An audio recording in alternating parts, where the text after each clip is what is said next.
Bonjour, merci de votre intérêt et bienvenue. Je suis Alexandre du blog réflexforme-et-santé.com. Le blog pour avoir la forme et la santé, simplement, naturellement, efficacement et durablement. Alors, dans cette vidéo, mon but est de vous faire prendre conscience du sens des mots et par la même occasion du sens du symptôme et de la maladie. Je suis un terre-à-terre, un scientifique.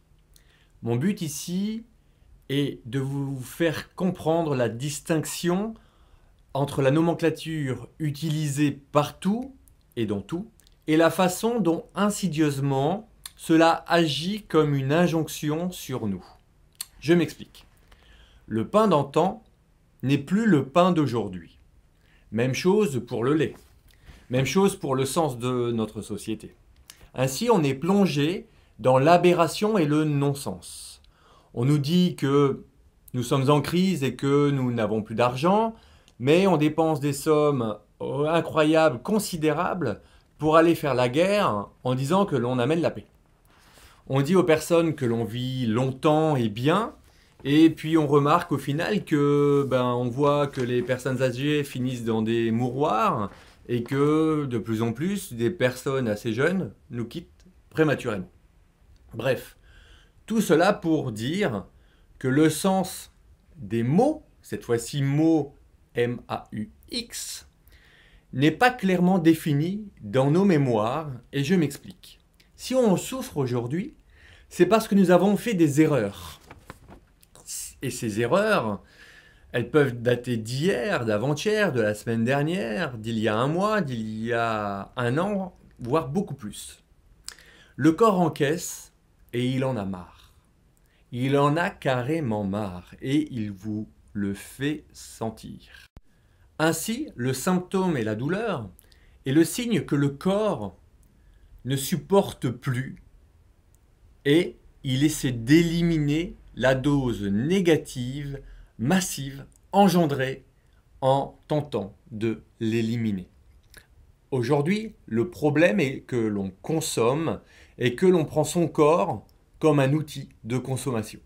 C'est alors qu'au lieu d'aider notre corps à mieux évacuer, à mieux l'aider, eh bien nous, on impose à notre corps de tout garder. Parce qu'effectivement, on ne veut pas souffrir, donc on enfouit notre mal. L'exemple de la diarrhée est éloquent. En fait, on a avalé des toxines, des produits toxiques ou autres, notre corps essaie de l'évacuer, mais comme c'est embêtant, gênant, disgracieux, parce que on a une vie et puis on a des impératifs qui sont plus importants que notre santé, eh bien, qu'est-ce qui va se passer? On va prendre quelque chose pour enfouir notre mal. Et on va vivre donc avec nos toxines. Donc on prend quelque chose qui fait miraculeusement passer le mal en gardant les déchets en nous. Donc cette vidéo, pour vous dire que nous devons absolument changer notre façon de voir les choses. Et que le symptôme n'est ni plus ni moins qu'un signe d'alerte que vos choix, imposés ou non, c'est des choix de vie que nous avons faits, ne correspondent pas au bon fonctionnement de notre corps. Et si on enfouit sans cesse notre symptôme, eh bien, on va aboutir à une maladie. Et si cette maladie est enfouie sans cesse, eh bien, on va aboutir à une maladie encore plus importante, encore plus forte. Alors, que faire quand on a un symptôme ou une maladie? Eh bien, il faut écouter son corps.